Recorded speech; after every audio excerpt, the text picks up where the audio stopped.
Selamat datang di channel kami, Excellent Future. Hari ini kita akan membahas prediksi soal SIMAK UI tahun 2019 bagian fisika dari nomor 41 sampai dengan nomor 45. Bersama saya, Ahmad Muharam Jaya. Semua di sini ada jadwal SIMAK UI tahun 2020, mulai dari pendaftaran, ujian, sampai dengan pengumuman.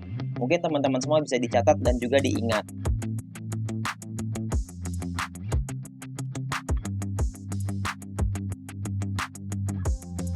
Teman-teman, jika teman-teman ingin mendapatkan soal ini, teman-teman bisa download di bagian deskripsi.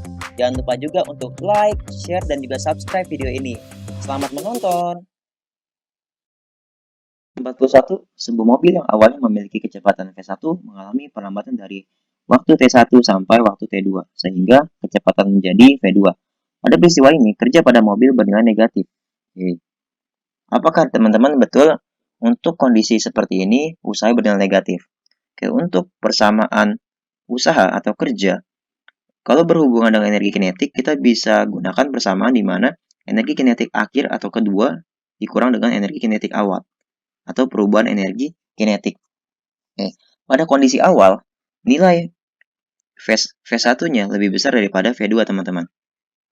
Nah, jika nanti V1 lebih besar daripada V2, otomatis nanti nilai energi kinetiknya akan lebih besar juga dengan energi kinetik kedua. Nah, jika nanti nilai dimasukin, teman-teman, EK2-nya lebih kecil daripada EK1. Jika EK2 dikurangi dengan bilangan yang lebih besar, ya kan, otomatis nanti nilainya akan bernilai negatif. Usahanya bernilai negatif. Jadi untuk pernyataan pertama, bernilai betul. Sebabnya kita coba uji. Energi kinetik mobil pada saat T1 lebih besar daripada saat T2. Tadi sudah kita bahas ya. Jika nilai V1 ya lebih besar daripada V2, otomatis energi kinetiknya juga ikutan, teman-teman.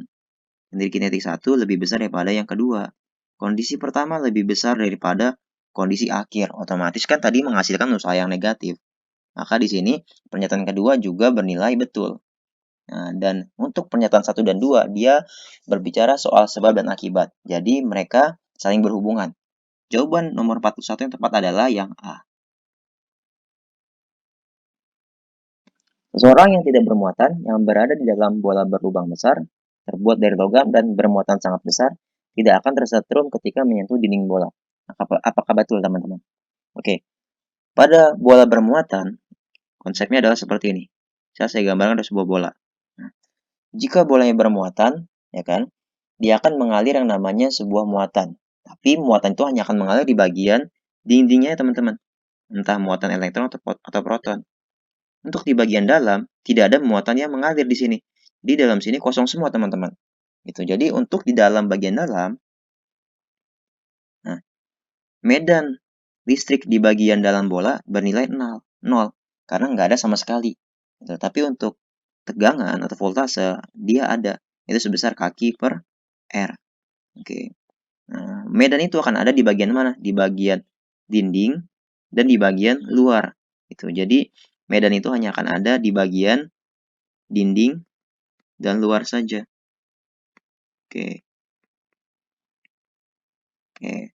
Jadi untuk bagian dalam nilainya adalah 0. Nah, jika ada sebuah anak di dalam sebuah bola bermuatan atau bola berongga, misalnya kita di sini ya, apakah dia akan tersetrum?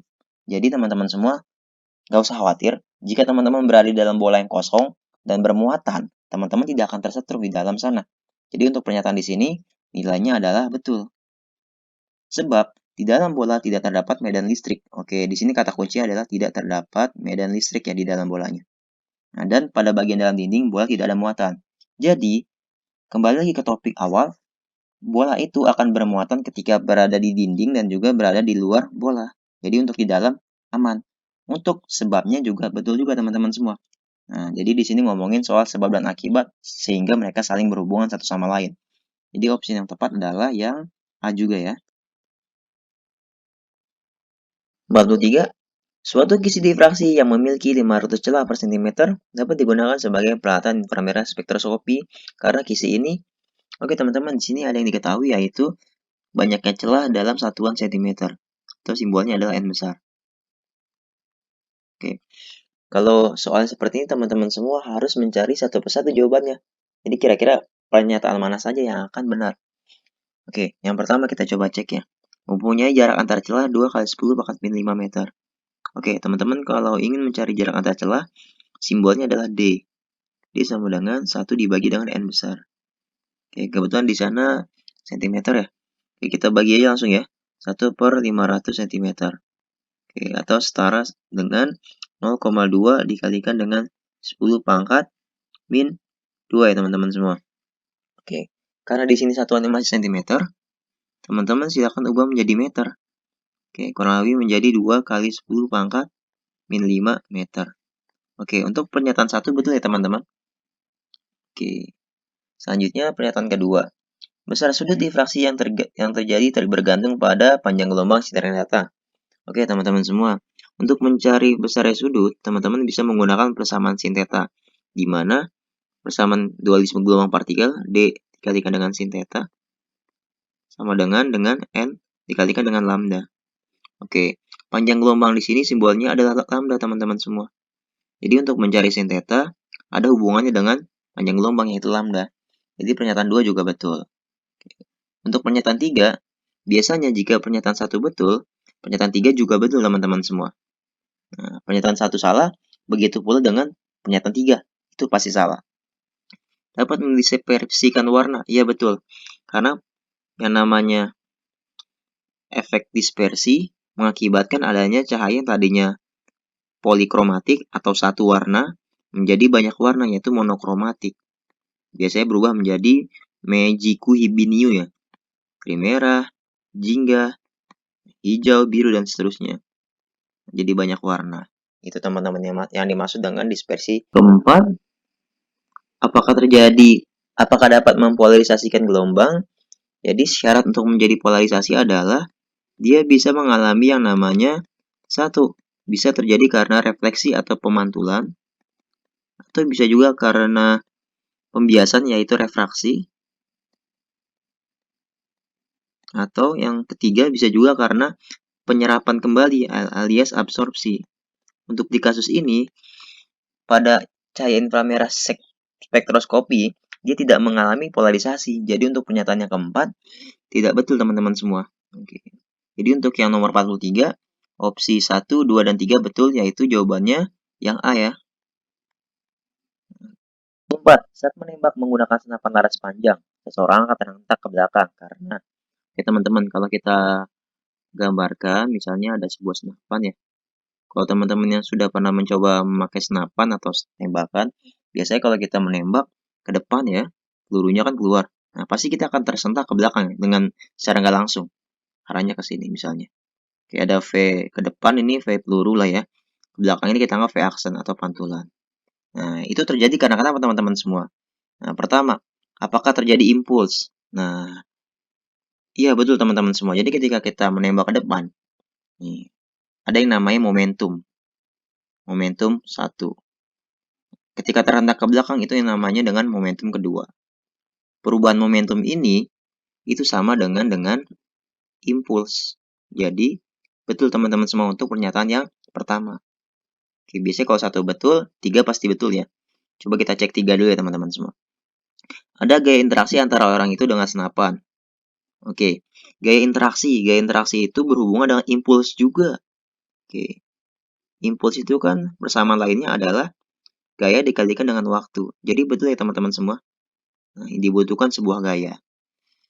Kita cek sekarang yang kedua. Berlaku hukum kekekalan momentum. Oke, teman-teman semua sudah lihat di sini ya. Ada momentum awal dengan momentum akhir. Artinya di sini punya yang namanya kekekalan momentum, di mana momentum 1 akan sama dengan momentum yang kedua. Oke, jadi betul juga ya teman-teman. Yang keempat, berlaku hukum kekekalan energi kinetik. Oke, teman-teman semua. Kata kuncinya adalah hukum kekekalan energi kinetik. Yang ada itu adanya hukum kekekalan energi mekanik. Nah, ini persamaan energi. EM1 sama dengan EM2. Jadi kalau EK1 sama dengan EK2 itu tidak ada teman-teman semua. Nah, ini nggak ada. Yang betul adalah EM1 sama dengan EM2. Di mana semua kondisi energi mekaniknya akan sama. Namun yang membedakan nanti nilai energi kinetik dengan energi potensial. Jadi opsi yang 4 salah. Option 1, 2, dan 3 betul, berarti jawabannya adalah yang A ya. Oke teman-teman semua, di sini ada sebuah rangkaian. Ada rangkaian lampu TL ya, atau lampu fluorescence dihubungkan kepada voltase dan juga balas. Jadi di sini yang ditanyakan adalah efek dan fungsi utama dari balas. Oke. Efek dan fungsi utama dari balas adalah yang pertama, teman-teman, dia akan menjadi sebagai efisiensi dalam penghematan daya. Oke, efisiensi dalam penghematan daya. Itu yang pertama. Yang kedua, balas itu juga bisa berfungsi sebagai converter. Jadi teman-teman semua, kita bisa menaikkan voltasenya.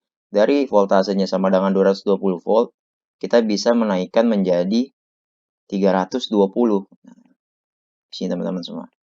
Dengan daya yang sama, dari 220 menjadi 320 volt. Dan ketiga, balas itu sebagai starter. Starter di sini adalah dia akan menjadi penstabil saat penyalaan pertama kali. Oke. Stabil atau lebih stabil ketika kita menyalakan. Oke, itu ya teman-teman semua. Oke. Mari kita analisis satu persatu jawabannya.